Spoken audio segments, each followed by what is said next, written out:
Jangan lupa like, comment, and subscribe channel YouTube TVRI Bengkulu dan nyalakan lonceng notifikasinya.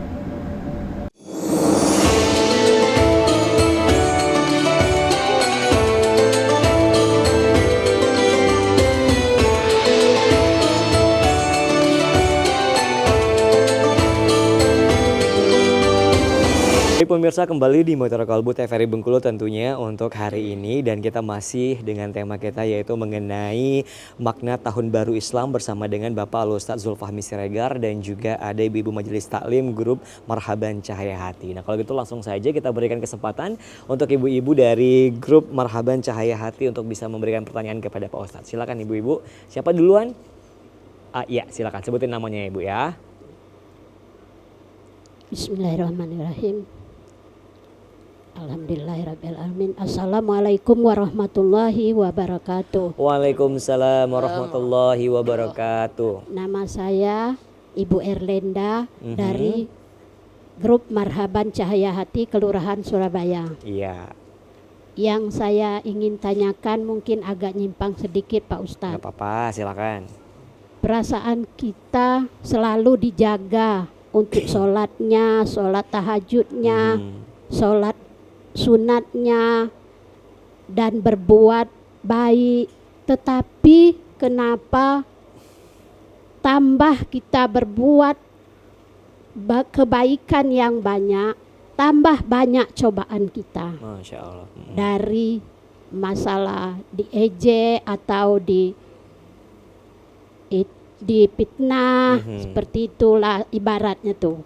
Yang saya ingin tanyakan, bagaimana cara, kadang kita tuh kan dipancing emosi dengan penemuan itu tadi kan.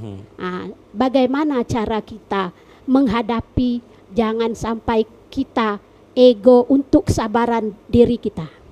Mungkin itu saja yang saya ingin sampaikan, tanyakan. Lebih kurang saya mohon maaf.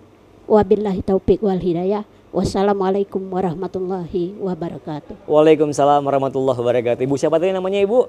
Ibu Erlenda. Erlenda, baik Pak Ustadz. Udah nangkep Pak Ustadz pertanyaannya, yaitu mengenai kalau kita makin taat beribadah, makin banyak cobaan yang didapatkan. Terus ujiannya makin banyak juga. Nah, emosi untuk menahan diri kita ini agar tidak terpancing emosi dengan berbagai macam ujian itu seperti apa Pak Ustadz? Apa yang harus kita lakukan tentunya?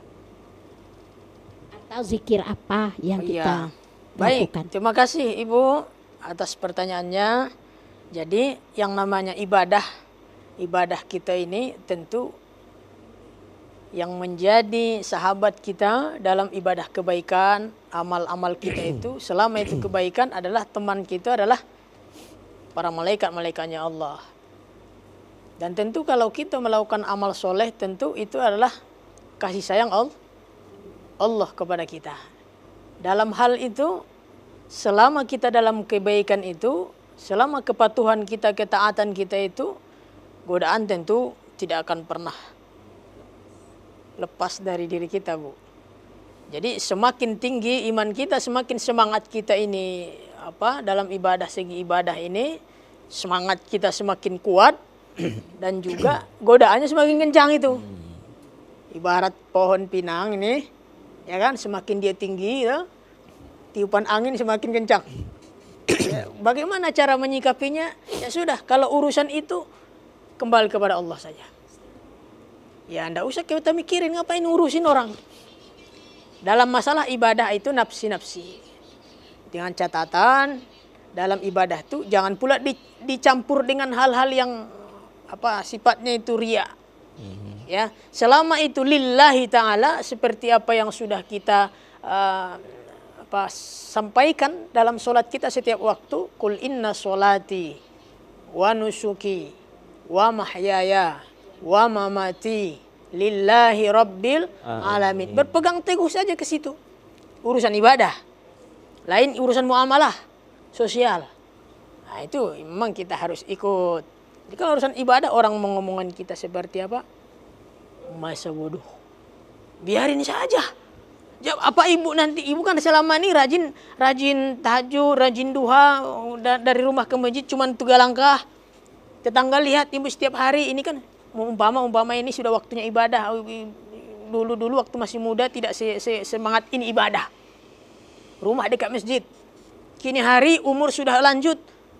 Tiap duha kita ke masjid, tetangga lihat. Tetangga ngomongin, oh nenek itu. Nah, umpama gitu. So alim nian, nah umpama gitu ya. Padahal itu segala macam. Apa perlu kita yang akhirnya ibu berhenti ibadah, berhenti sholat duha misalkan. Atau mungkin sering datang ke pengajian majelis taklim. Tetangga ngomongin, gunjing, gibahin. Kita berhenti. Waduh, berarti kita kalah dengan setan-setan itu. Artinya apa? Itu kan setan. Cuman dia setannya, setan zohirnya. Berupa manusia. Yang hobinya gunjingin orang, gibahin orang, fitnahin orang, ngomongin orang begini-begini. Ngapa ada usaha kita pikir. Tapi kalau urusannya sosial, apa kita perbaiki yang hablum minallah. Itulah berkaitan juga dengan tahun baru Islam. Semua itu dievaluasi. Berkaitan juga dengan tahun baru Islam. Iya betul. Jadi tahun kemarin seperti itu, di tahun depan ini harus kita perbaiki dengan lebih baik ya. Dan hablum minallah, hablum minan nas kita baik. Oke. Cukup ya Ibu ya. Ya. Baik, kita akan jeda iklan terlebih dahulu kembali tentunya. Tetap bersama kami pemirsa di Mutiara Kalbu TVRI Bengkulu.